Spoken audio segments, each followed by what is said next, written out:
Si Jesus isip anak sa Dios nga matuod nga gikan gis langit nanaog nganhis kalibutan, mao ang gipasabot ni propeta Isaías nga pulong sa Ginoo nga muraog yelo or murag uwan nga gikan sa langit unya muanhi sa yuta niya iya gyung tumanon ang katuyuan nganong nahog siya dinhi sa yuta.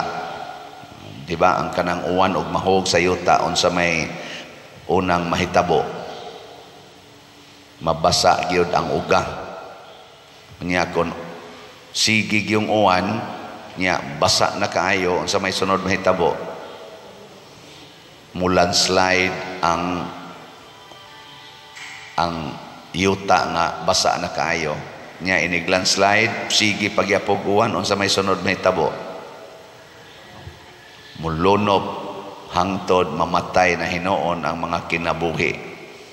Nganong inig uwan na may daotang mahitabo nga unta ang uwan mao may mopahatag og kinabuhi, mao may mohatag og kahimsog sa mga tanom, katambok sa yuta.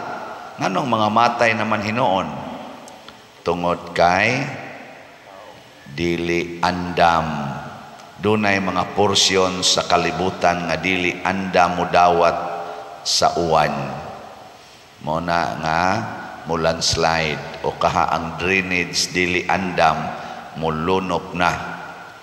So kinisang pag-ampo nga gitudlo ni Kristo mausad ni siya ang sukdanan kung andam batang mudawat niya o dili. Sige ko na biling niya imong tupad ina gidawat nimo si Kristo. Sige, guwagan ni ka mudawat ha, mulandslide yun ka. Oh, kana lang pag-ingong Kristo amahan namo, ang sugod sa iyang gitudlo ba amahan namo, unsa may pasabot ana gitudloan ta ni Kristo sa paghunahuna nga ang tanang tao sa kalibutan atong igsuon. Nangigsuon baka sa imong silingan o nagkig-iyahay? Kana nangigsuon baka anang kabit sa imong banas una o nakig-away? Sige, di ba? Mulandslide ta usahay ba masuko ta usahay.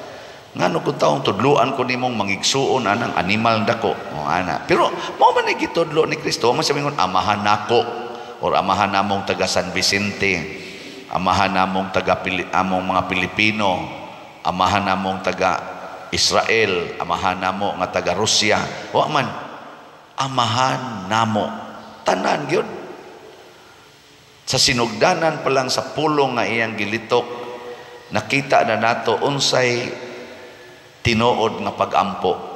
Ang tinuod ang pag-ampo muabli sa atong hunahuna o kasing-kasing nga mahimot ang universal.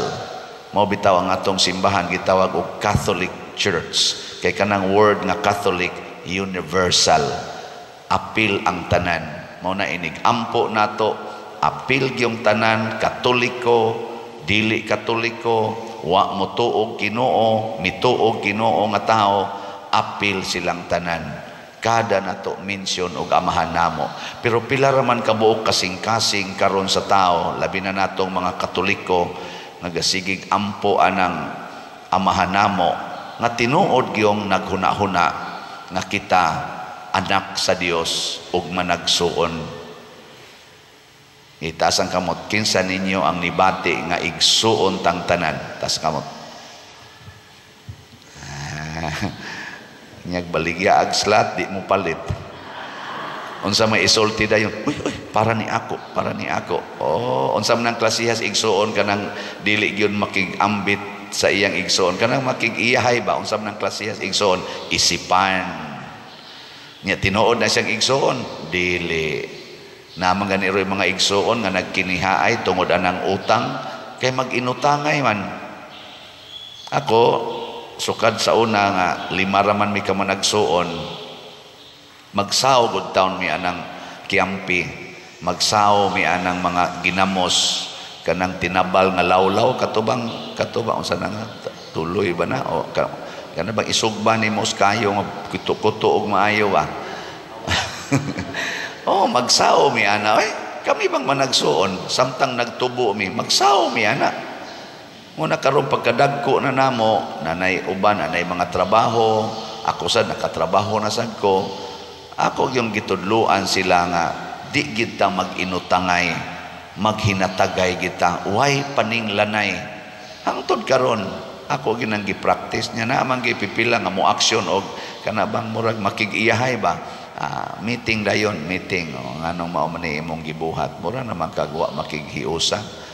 Hasta sa dakong mga iyaan, basta moduol nako, ako yung ingnon ay namo paningil ang inyong gipanghatag sa atong mga kaliwat kay kuan gud ta nagsuon ra gud ta saom kita tinabal sa una karon na hinuong na natay mapalit nga pila ka kilong baboy dili na lang di ta maka-share ana karon di ay nga mo income na kag 1,000 o kaha milyon baka dili na lang gyud hinuon ka kahatag anas imong isigataw imo na gyud hinuong ipautang. Ang naminaw nako malipayon, ang wa maminaw karon nagkinusmuray ang naong. Bisag kamo unsa may hangyo nako ninyo og akong gitudlo sige ang gitudlo ni Kristo kung kamo magpahulam ayaw na mo paningil og bayad. Tanawa ang naningil, tanawa unsa nahitabo kusmod og naong. Bisag mo simba pa kusmod gyapon nagnaong. Mo nay una ha atong buhaton ikaduha nga punto ni Kristo nga gitudlo nato nga usahay di taganahan ang iyang giingon kay ang atong amahan di man mausab di man sad mag-usab-usab og permanente magyud siya nga naa ug way sukod ang iyang grasya. Ang gusto ni Kristo nga moingon ra gyud ta ang kalan-o namo karong adlawa ihatag namo karong adlawa. No. Kinsa ninyo dinhi ang dili mabalaka para sa sunod semana ta sa kamot. Amayo, congratulations na iduha. Ang uban, sus, barbalakaha yun, magsigig yung tigong, kay, susunod to, susunod semana, sunod buwan, ang akong maintenance, ang akong mga palitonon. Daghan, kay tagikwinta, nga tua pa ba, umaabot pa, ang atong gikwinta, umaabot, 40 na nun natong presyura, mo nang stress na karon ang mga tao, kay di man maghuna-huna sa kalanon karong adlawa, ang gihuna-huna, ang kalanon sa usa ka tuig. Ang gikinahanglan sa usa ka tuig dili gusto ang Ginoo anak mga igsoon kay aron unta maka-appreciate ta sa matag adlaw nya moingon dayon ta unya pa dir gitudloan man sa tas Ginoo sa pagplano di ba ningon man Ginoo pagplano gyud maayo kung magtukod kag tori bana-banaa kung makagasto baka nya nganong kada adlaw man nga naman kay gastuhanan para natong kumbinto og di na to planohon unsa man niya to igasto di ba niya unsa mo na nisukwahi si Kristo iyang gitudlo sa pagampo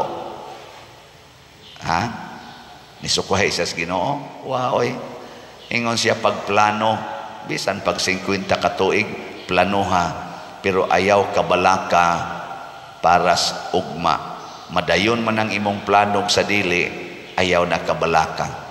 Ang karon ra gyung adlawa maoy i-concentrate. Panata atong kumbinto, maligya kog slot karong adlawa. O unsay mo abot, mao sa na atong gamiton. Ug way mo abot, magpapatay ko sa kontraktor. Og mao gid ay bukti ila kong ilansa nga ng kumbinto. Sa diara ang naghimog kumbinto wa kabayad ato ning bitayon. Di ba?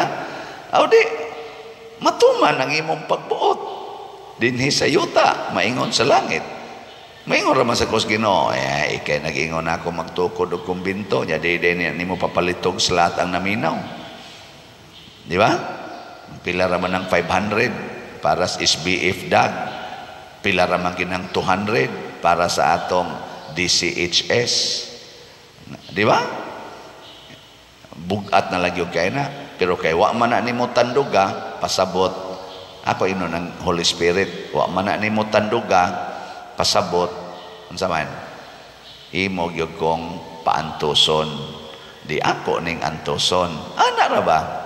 Ginoo, akong paeskwelahon akong anak, tagay ko grasya matag adlaw, oy karon kay nasunog man inyong balay, nataktak pag yung trabaho imong bana, unsa may mensahis Ginoo nimo anak karong adlaw, maka-eskwela pa imong anak, dili na, ayaw pag imong dili na, unsa man kadong makaabot pa kag eskwelahan, kaabot pa ma, sige lakaw lang adto kay wa na tay pamliti.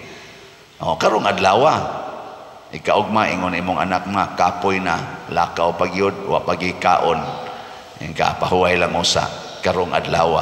Ana ikasunod si mana imong anak patay na nya, mo eskwela pa din ang patay, dili na nya, nganong mabalakam ka na pagbuot sa Ginoo.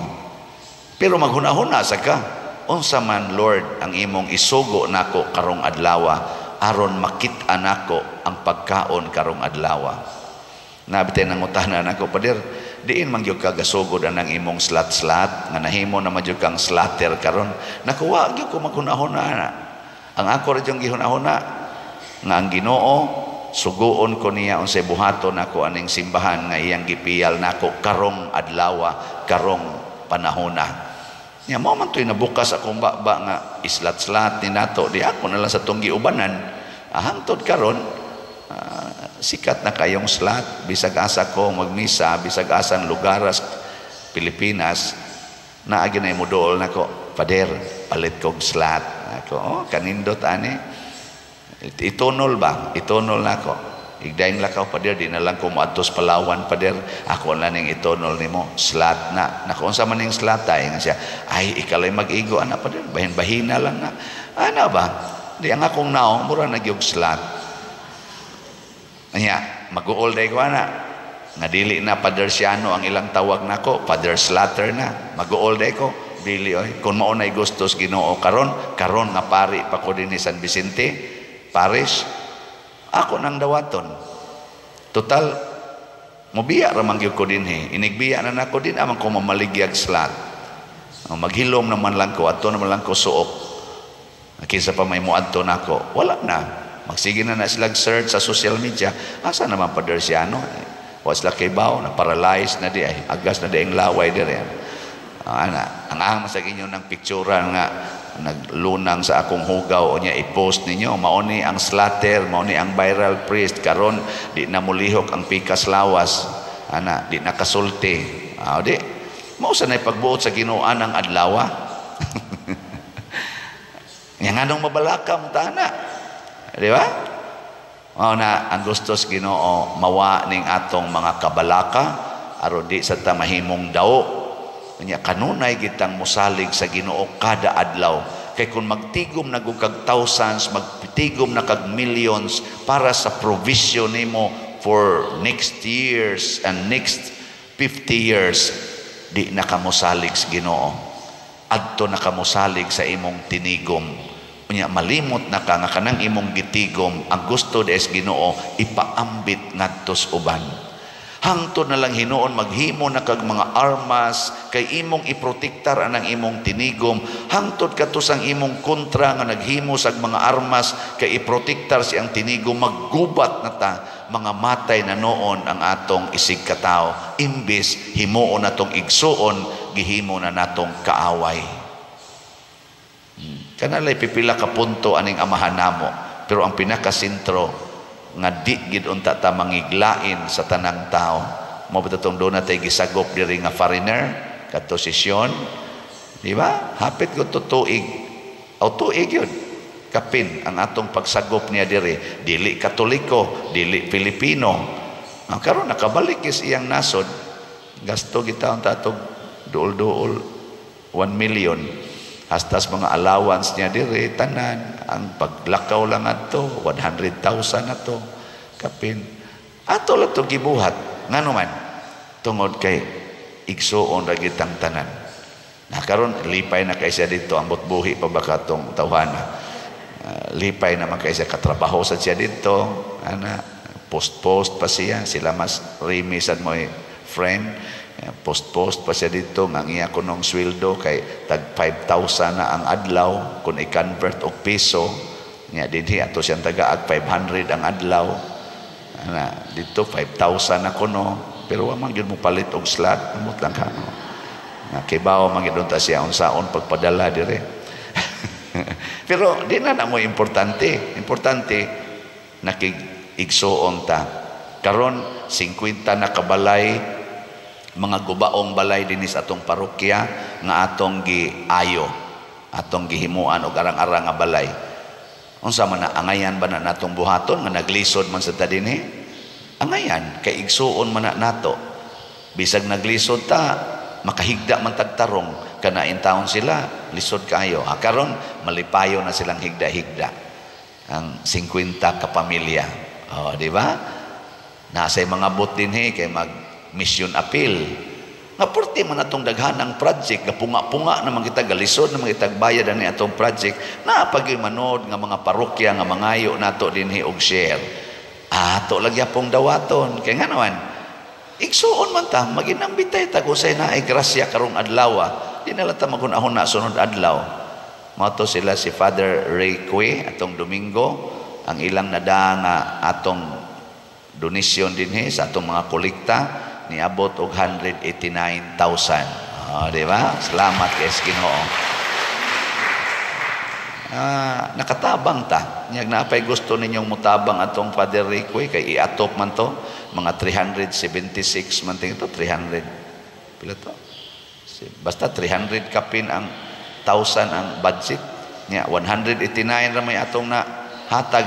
Basin pag napay gusto mo hatag karong simanaha ato sa ning gialot nila kung naay manood nga mga donations ato na ito gahapon diha naman to iniingon 1,000 ni Father para ni Father Ray ato nang tigom-tigomon nya kung unsay matigom nato karong Domingo or Lunes ba next week ato nang ihatto didto atong ipada aron puno-puno sa ilang bayron nang pagpaayos ato tungod kay managsuon ta. Sige naglisod ta pero basin og naapay mas lisod nato mupaambi ta ana og batasano ni natong tanan magpuyo ta sigon sa kadang gisulti ni Kristo nga pagampo.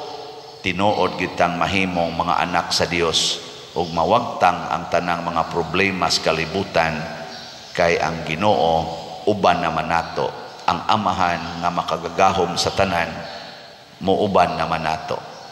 Sige katapusang lingi sa imong tupad. Ing nasugod karon ako na kang igsoon. Nasugod karon ako na kang igsoon. Nindota no? Manindog na ta mga igsoon.